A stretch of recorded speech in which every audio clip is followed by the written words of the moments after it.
नमस्कार. आवडलं ना आपल्या पहिलं रूप? आता कसं आहेत? तर अशा पाठी तयार करण्यासाठी काय काय काळजी घ्यावी लागते, काय खुराक द्यावा लागतो, काय औषध पाणी द्यावं लागतं, काय चारा द्यावा लागतो, चला सांगतो सगळं काही. नेमकं का आपल्याकडे अशा क्वालिटीच्या पाठी बनत नाहीत आणि का आपल्या पाठी एवढ्या मोठ्याल्या होत नाहीत, तर चला सांगतो. तुमचं काय चुकतंय, कुठं चुकतंय, का तुमच्या पाठींची हाईट छोटी राहते, म्हणजे बेसिकली तुम्हाला पाठींचं संगोपन कसं करायचं चांगल्या बकऱ्या बनण्यासाठी, जेणेकरून तुमच्या पण अशा चांगल्या क्वालिटीच्या बकऱ्या बनतील. चला मित्रांनो सांगतो सर्व काही. तत्पूर्वी थोडं व्हिडिओला लाईक करून घ्या. तेवढं केलं का? बरं, धन्यवाद. नसेल केलं तर करून घ्या आणि चॅनलला सबस्क्राईब पण करून घ्या. चला सांगतो सगळं काय. मित्रांनो, तुम्हाला ज्या ह्या पाठा दिसत असेल, आता ही पहिलं पाठ आहे आपली, कशा क्वालिटीची आहे बघून घ्या. आणखीन ती पुढची काळी झाली, ही तेलंगी झाली हिच्या पलीकडची. तर या ज्या पाठी आहेत या अशा प्रकारच्या का बनल्या आहेत, किंवा मग या ज्या बकऱ्या आहेत, आता सकाळचा वेळ आहे म्हणून पोट बघा किती मध्ये गेलंय, संध्याकाळी पुऱ्या अशा चमकतात, पण मग त्यांच्या अंगावरली चमक सांगत असेल तुम्हाला की ह्या कशा क्वालिटीच्या बकऱ्या आहेत.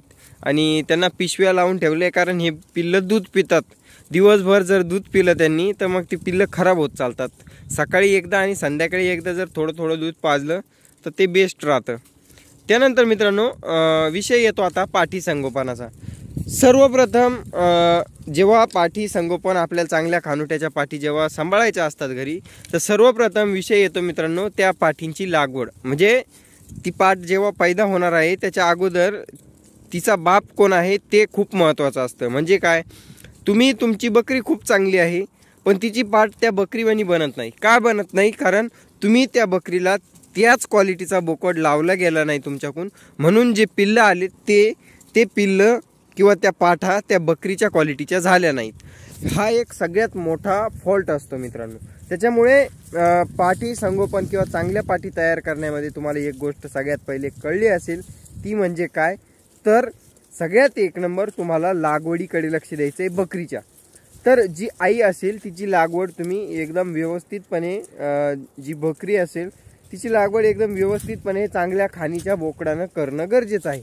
आता तुम्ही म्हणशाल दादा माझं तर खानोटा चांगला आहे, माझ्याकडे बोकड ब्रीडर खूप छान आहे, बकरीही खूप चांगली आहे, पण ती वाढना झाली. तर का वाढना? तर चला सांगतो. त्याच्यानंतर दुसरं कारण येतं मित्रांनो, जेव्हा पाठी तुमच्या घरी होतात त्याच्यानंतर तुम्ही काय करता माहिती आहे का, पाठींना भरपूर असं दूध भेटत नाही. तुम्ही एक तर बरेचसे लोक दूध काढायच्या नादी लागतात, किंवा मग बरेचशा लोकांच्या शेळ्यांना दूधच नसतं. तर जर असा विषय जर निघाला तर मग तिथे कुठंतरी गंमत फसते. तर तो एक विषय झाला मित्रांनो. दुसरं कारण हे क्षुल्लक कारण आहे, कोणाकडे असू शकतं कोणाकडे नसू शकतं. आता ज्याच्याकडे भरपूर दूध आहे त्याला काय प्रॉब्लेम येतात, तर तो व्यवस्थितपणे त्याचं जंतुनाशक करत नाही आणि त्या पिल्लाला 1 महिन्याचा उस्तोवर नाही म्हणता येणार, एक 25 दिवसाचं पिल्लू होईस्तोवर चाऱ्याची गरज नसते. पण 25 दिवसाचं झाल्यानंतर त्याला थोडा चारा द्यायला तुम्ही सुरुवात करायची. 25 दिवसापासून ते 3 महिन्यापर्यंत मित्रांनो तुम्ही त्याला खुराक देऊ शकता. म्हणजे काय, जर तुम्हाला कटिंग मार्केटला पाठी विकायच्या असेल, आता विषय आपला पाठी संगोपनात चालू आहे तर कटिंग मार्केटसाठी आपण विषय घेणार नाही मध्ये, पण तरीही सुरुवातीचे 3 महिने पाठ चांगली तयार करण्यासाठी तिला सुरुवातीच्या 3 महिन्यामध्ये तुम्ही कोणत्याही प्रकारचा खुराक देऊ शकता. आता 3च महिन्यापर्यंत का, तर जर 3 महिन्याच्या पुढे तुम्ही खुराक तिला चालू केला तर त्याच्यानंतर तिला चरबी यायला सुरुवात होते. फिरस्ती शेळी पालनामध्ये शेळ्यांना कोणत्याच प्रकारच्या म्हणजे ज्या पाठी असतात त्यांना कसल्याही प्रकारच्या खुराकाची गरज नसते. आता माझ्या 1-1 वर्षाच्या पाठी झाल्या आहे, ज्या की तुम्हाला सुरुवातीला दाखवल्या मी ह्या पाठी, यांना अजून कसल्याही प्रकारचा खुराक मी देत नाही मित्रांनो. एवढं तेवढं बकऱ्यांसोबत एखाद्या दिवशी खाल्लं तर खाल्लं, नाही तर खुराक देत्या वेळेस पाठी ह्या कोंडलेल्या असतात. का, तर तुम्ही बघू शकता यांच्या तब्येती ऑलरेडी कशा झाल्या आहे. आणि जर यांना खुराक दिला तर जी आपली गर्भपिशवी असते तर त्या गर्भपिशवीवर चरबी येते आणि चरबी आल्यानंतर शेळीला हार्मोनल इम्बॅलन्स होतं. हार्मोनल इम्बॅलन्स म्हणजे काय, शेळी पुन्हा रिपीट जे आपले हार्मोन हीटवर येण्यासाठी जे हार्मोन्स असतात, आपण ज्याला लव हार्मोन म्हणतो, जसे की ऑक्सिटोसिन हार्मोन झाले, आपले एस्ट्रोजन हार्मोन झाले, किंवा मग प्रोजेस्टेरॉन झाले, हे असले काही हार्मोन. एस्ट्रोजन हार्मोन असतं का? होऊ शकते गफलत, पण असू द्या.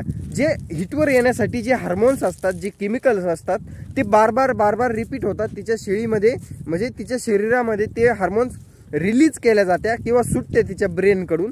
तर शेळी गाभ राहत नाही त्या चरबीमुळे म्हणा. तर तुम्हाला दुसरी एक गोष्ट ध्यानात ठेवायची, 3 महिन्यानंतर शेळीला कसल्याही प्रकारचा खुराक द्यायचा नाही जर तुमची शेळी किंवा पाठ ही फिरस्ती असेल.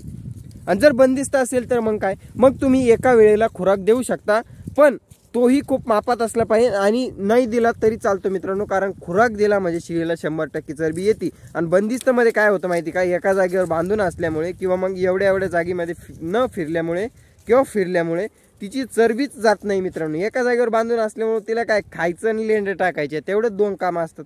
तर ती चरबी वाढत चालते आणि त्याच्यामुळे शेळी पाठीला नंतर थोडीशी मोठी झाल्यानंतर लागवडीसाठी प्रॉब्लेम येतात. तर त्यामुळे तुम्हाला काय करायचं आहे की शक्यतो चांगली पाठ जेव्हा तयार करायची असेल तुम्हाला, चांगली म्हणजे एकदम भारी क्वालिटीची, एक तर तुम्हाला तिची आता 3 महिन्यानंतर तिला खुराक द्यायचा नाही द्यायचा खुराक फक्त. मग आता खुराक नाही द्यायचं तर मग पाठ वाढेल कशी? तर मित्रांनो, तुम्हाला तिला फक्त पोट भरून खायला द्यायचंय. दिवसभर फक्त चरली पाहिजे पाठ. जर दिवसभर ती चरली तरीही तुम्हाला सांगतो एक 12 महिन्याच्या आतमध्ये शेळी ही खूप भडभक्कम बनते. आता तुम्हाला ह्या ज्या पाठी दाखवल्या मी, एक काळी आणि एक तेलंगी, ह्या पाठी आता 12 महिन्यात झाल्या. या 28 फेब्रुवारीला त्यांचा जन्म होता मागच्या वर्षी. तर 2023 28 फेब्रुवारी असा जन्मतारीख आहे त्यांची. तरीही त्या पाठी बघा कशा क्वालिटीच्या बनल्या आहेत. तर बिगर खुराकाच्या फक्त दिवसभर चारा नियोजन आणि पोट भरून दूध. आपण त्या शेळीचं दूध काढलेलं नाही, फुल 3-4 महिन्यापर्यंत दूध पाजलं. त्याच्यानंतर ती शेळी गाभण गेलती, म्हणजे फेब्रुवारीमध्ये जणली 28 फेब्रुवारीला आणि एप्रिलमध्ये गाभण गेलती. त्याच्यामुळे दूध लवकर संपलं होतं. पण मग एक 3-4 महिने तिनं दूध भरपूर पिलं होतं. ते गाभण शेळी आणल्यानंतर काय फॉल्ट होतात, तर असे फॉल्ट होतात आपल्यानंतर ते लागवडीला प्रॉब्लेम वगैरे येतात. तर त्या हिशोबानं जर म्हटलं तर एक तर त्यांना सुरुवातीचे 3 ते 4 महिने पोट भरून दूध असायला हवं. आणि 4 महिन्यानंतर 4 महिन्यापर्यंत बी पोट भरून खायला तर असायलाच हवं. पण 4 महिन्यापर्यंत पासून तर लागवडीपर्यंत सुद्धा तुम्हाला भरपूर प्रमाणात त्यांना चारा द्यायचा आहे. फक्त चारा बरं का, खुराकाचा विषय घेत नाही. आता त्याच्यानंतर जर तुमच्या शेळीला भरपूर चरबी आली असेल, पाठीला हार्मोनल इम्बॅलन्स होत असेल तर काय करायचं, तर जी ॲग्रीमिन फोर्टेची पावडर असते मित्रांनो, सगळ्यांना सांगितलेलंच आहे. ॲग्रीमिन फोर्टेची पिवळा आणि हिरव्या कलरचा जो पुडा असतो हे ॲग्रीमिन फोर्टेचा, तर तो रोज 10-15 ग्रॅम तिला द्यायचा आहे. 1 महिन्याभरात तुमची पाठ सोयीवर येऊन जाते, हेही तुम्हाला सांगून देईल. आता त्याच्यानंतर जर तुम्हाला अशा पद्धतीच्या आता पाठी तयार झालेल्या आहेत. आता संगोपन एकदम व्यवस्थित केलं तुम्ही, चारा नियोजन केलं, सगळं काय केलं. त्याच्यानंतर आणखीन एक गोष्ट येते मित्रांनो, सुरुवातीचे 4 महिने तुम्हाला प्रत्येक महिन्याला वेगवेगळं एक जंतनाशक पिल्लांना द्यायचं आहे, जेणेकरून त्यांच्या पोटात कृमी किडे वाढत नाही, आळ्या वाढत नाही आणि त्यांचं जंत निर्मूलन महिन्याच्या महिन्याला होत असतं. आणि त्यानंतर ते पिल्लं पुढं चालून खूप चांगले बनतात किंवा मग त्यांच्या तब्येती वाढण्यासाठी मदत होते. आता हे बघू शकता, पहिलं पाठ आहे पण बकरीवाणी दिसायला लागली. आणि जेव्हा जनायला येईल ना तेव्हा तुम्हाला ह्या पाठी दिसायसारख्या म्हणजे नजर लागायसारख्या होतात. त्या आताच आहेत तशा, पण मग जनायला आल्यावर आणखीन खतरनाक दिसतात. तर आता मित्रांनो त्याच्यानंतर विषय येतो, चांगली पाठ तयार केली आम्ही, पण मग 6 महिन्यातच खूप भारी दिसते, खूप भक्कम दिसते. तर आता हिची लागवड करायची का, तर नाही मित्रांनो. 6 महिन्यात 8 महिन्यात शेळीची पाठीची लागवड करायची नाही. जर ती पाठ एका मीडियम खानुट्याची असली, म्हणजे काठेवाडी झाली, गावरान झाली, तर तिला पहिलरू 6 महिन्यामध्ये लागवड करून काहीही उपयोग नसतो. कारण बी ती एकच पिल्लू देणार आहे. आणि काय 4-5 हजाराच्या पिल्लासाठी तुम्ही पुढं चालून त्या शेळीची तब्येत म्हणा, खानुटा म्हणा खराब करून घेताय. जर तुम्हाला भविष्यामध्ये याच्यामध्ये काम करायचं असेल तर चांगल्या क्वालिटीचे त्यांना 12-12 महिने सांभाळा, नंतर लागवड करा. आणि त्याच्यानंतर तुम्ही त्यांचं दुधाचं प्रोडक्शन पहा. नंतर तिचे जे पिल्लं येतील ती पिल्लंही खूप चांगले येतात, पिल्लं मरत नाही, शक्यतो पिल्लं म्हणजे शेळी गाभडत नाही, म्हणजे असं होतं. किंवा मग काय होतं, 6 महिन्याची पाठ जर तुम्ही लावली तर बऱ्याच वेळेस असं होतं की पाठींना दूधच नसतं, जेव्हा जनती तेव्हा दूधच नसतं, मग ते पिल्लू दागावलं जातं. तर असं नाही व्हावा म्हणून तुम्ही कमीत कमी शेळीला 12 महिन्याची होईस्तवर लागवड करायची नाही. 12 तर नाही, पण एक 10 महिन्याच्या वर 10 महिन्याची पाट होईस्तवर लागवड करू नये. मी तर शक्यतो 12 ते 14 15 महिने ठेवतो. आता ही पाट 16 महिन्याची झाली आहे. आत्ताशिक आपण आता 20-21 दिवस झाले हिला लागवड करू, महिना झाला असेल जास्तीत जास्त. आत्ताशिक लावलेली आहे. म्हणजे तुम्ही बघू शकता सप्टेंबरमध्ये 1 वर्षाची झाली होती ही पाट, सप्टेंबर 2023मध्ये. आता मार्च 2024 चालू आहे, तर तुम्ही अंदाज लावू शकता. त्याच्यानंतर मित्रांनो, आता लागवडीचा विषय झाला, तर नंतर पाठीला दूध कसं येईल भरपूर. तर पाठीला दूध येईल तिच्या गाभण काळाच्या 3ऱ्या महिन्याच्या नंतर तुम्ही तिला खुराक चालू करायचा आहे. 3ऱ्या महिन्यापर्यंत कसल्याही प्रकारचा खुराक द्यायचा नाही.